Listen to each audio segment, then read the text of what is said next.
وفي إطار تتبع وضعية التموين ومستوى الأسعار وتكثيف عمليات مراقبة الأسواق بمناسبة شهر رمضان المبارك، انعقد بمقر عمالة بوجدور اجتماع موسع بحضور السلطات المحلية والأمنية والمجالس المنتخبة وكافة المصالح الخارجية للتداول بشأن الإجراءات المتخذة على مستوى الإقليم. بريجن العرسي محمد شارع. احتضنت عمالة إقليم بوجدور هذا الاجتماع الموسع لضمان التموين الكافي للأسواق المحلية بكافة المواد الغذائية التي يكثر عليها الطلب خلال شهر الصيام، وتنسيق آليات المراقبة الميدانية لجودة المواد واستقرار الأسعار.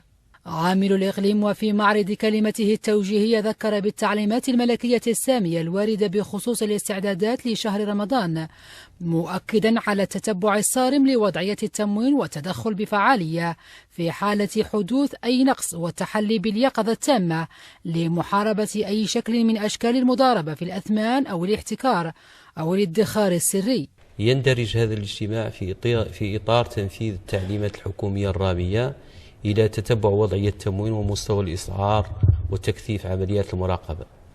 فبخصوص النقطة الأولى المتعلقة بتتبع وضعية التموين ومستوى الأسعار، فتجدر الإشارة إلى أن التحريات التي تم القيام بها لدى التجار تفيد أن جميع المواد والسلع التي يكثر عليها الطلب متوفرة بكميات تفوق حاجيات الساكنة، مع الإشارة إلى أن الأسعار قد عرفت بعض الاستقرار تبعا للإجراءات الحكومية التي تم القيام بها في هذا الإطار على مستوى أسواق الجملة أو تشجيع استيراد بعض المواد وفق تحفيزات جمركية. تتبع عملية تموين الأسواق المحلية بكافة المواد التي يكثر عليها الطلب خلال شهر رمضان المبارك، الحرص على ضمان انسيابية مسالك التوزيع والتدخل بالفعالية المطلوبة لمعالجة أي خلل قد يسجل، تحقيق الاستدامة والشمولية في عمليات المراقبة لتشمل نقاط البيع بالوسطين الحضري والقروي، ذلكم ما تم التأكيد عليه وبشدة خلال أشغال هذا الاجتماع. في إطار الاستعدادات لاستقبال شهر رمضان الكريم لعام 1444